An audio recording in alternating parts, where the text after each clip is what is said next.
변호사건 아니면 학교폭력을 처리하는 사람이건 세 가지 중에 하나로 정리를 해요. 우리 아이가 신고된 내용 그대로를 전부 인정을 한다.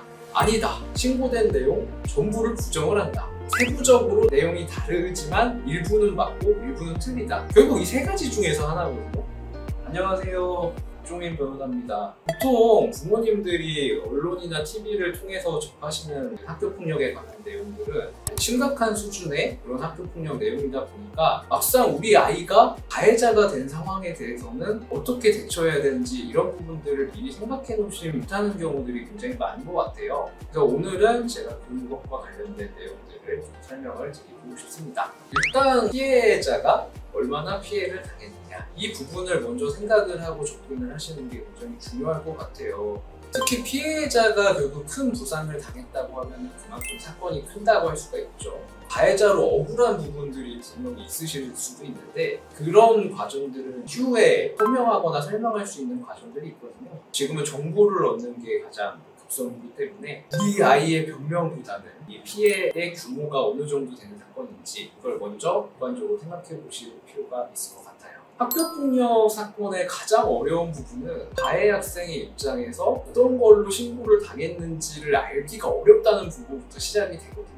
이게 왜냐하면 학교폭력에 관해서는 비밀누설 금지 의무라는 게 있어요. 그러다 보니까 학교에서 상대방 피해 학생이 얘기하는 부분들을 전부 다 가해 학생 쪽에 알려줄 수가 없고, 그러다 보니까 가해 학생 입장에서 아니 상대방은 뭐를 신고를 했는지 내가 알아야지 거기에 대해서 반박을 하지 않겠냐, 설명을 하거나 소명을 하지 않겠냐, 이렇게 말씀들을 많이 해주시거든요. 근데 이게 다그친다고 알 수 있는 내용이 절대 아니에요. 결국은 학교와의 협력 관계를 유지해가면서 얻어야 되는 정보들이거든요. 그렇기 때문에 우리 아이의 입장을 빨리 알려야겠다 이런 생각보다는 이 학교를 통해서 얻을 수 있는 정보들을 수집하는 과정이 굉장히 중요하다, 이렇게 말씀드려야 될 것 같아요. 솔직히 말씀드리고 싶은 부분 중에 하나는 우리 아이가 100% 진실을 말한다라고 생각을 하시면 안 돼요. 당연히 학교에서도 혼날 게 걱정이 되지만 사람이라면 기본적으로 내 잘못을 축소하고 싶은 마음은 있거든요. 근데 거짓말을 하려는 의도라기보다는 사람으로서의 당연한 마음이에요. 특히 학생들 같은 경우에는 더더욱이나 그런 마음이 더 클 수가 있잖아요. 그래서 이제 부모님들이 사건을 접근을 하실 때 우리 아이가 정확한 사건에 대한 얘기를 할 만한 분위기를 조성해 주시는 게 굉장히 중요하죠. 만약에 우리 애가 큰 잘못을 저질렀다고 하더라도 부모님이 뭐 자녀를 버리실 거예요? 그런 거 아니잖아요. 앞으로도 너를 사랑할 거다라는 마음으로 그 마음을 충분히 전달을 해주시고 자녀가 사건에 대한 정확한 말을 해줄 수 있는 그런 환경을 조성해 주는 게 굉장히 중요하다고 생각을 합니다. 그리고 부모님들께서 들었을 때 우리 아이가 대체 무슨 말을 하는지 나도 잘 못 알아듣겠어, 이렇게 하시는 경우들이 굉장히 많아요. 근데 이거는요, 제가 보기에 세 가지 좀 기준을 잡아두고 접근을 하시는 게 좋다, 이렇게 생각을 합니다. 변호사건 아니면 학교폭력을 처리하는 사람이건 세 가지 중에 하나로 정리를 해요. 우리 아이가 신고된 내용 그대로를 전부 인정을 한다. 아니다. 신고된 내용 전부를 부정을 한다. 세부적으로 내용이 다르지만 일부는 맞고 일부는 틀리다. 결국 이 세 가지 중에서 하나거든요. 그래서 이 세 가지 중에서 우리 아이의 입장을 확인을 하고 세부적으로 어떤 부분이 사실, 어떤 부분이 사실이 아닌 것들을 구분을 하는 이런 방법으로 접근을 하시면 좀 더 아이와 소통을 하실 때 편하시게 진행이 되실 수 있을 거예요.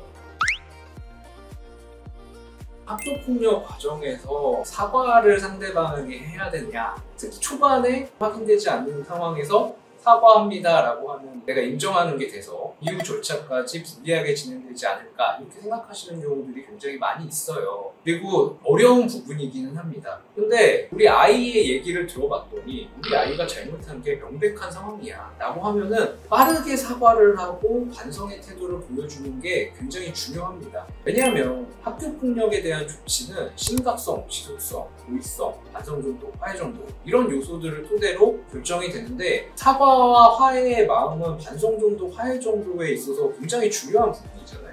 그렇기 때문에 도의적으로 좋다 이런 부분을 넘어서서 실제 우리 아이가 가해자로서 조치를 받을 때도 중요한 부분이기 때문에 빠르게 상대방과 사과를 하고 반성의 태도를 보이는 게 굉장히 중요하다. 특히 학교폭력 절차가 100% 교육청으로 넘어가는 것은 아니에요. 학교에서 자체적으로 해결할 수 있는 조건들이 있거든요. 그리고 그 조건들 중에서 중요한 부분이 피해 학생 학부모님이 학폭을 원하느냐 아니냐 이 부분이거든요.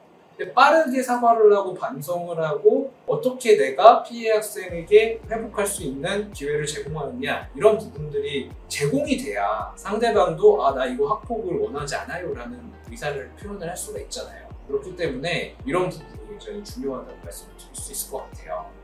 그리고 중요한 부분 중에 하나가 분리와 관련된 부분인데, 이제 학교에서도 학교 폭력이 벌어지면은 피해 학생과 가해 학생을 분리해야 된다고 얘기를 하고 있고, 이게 규정상으로 혼란이 되는 부분 중에 하나예요.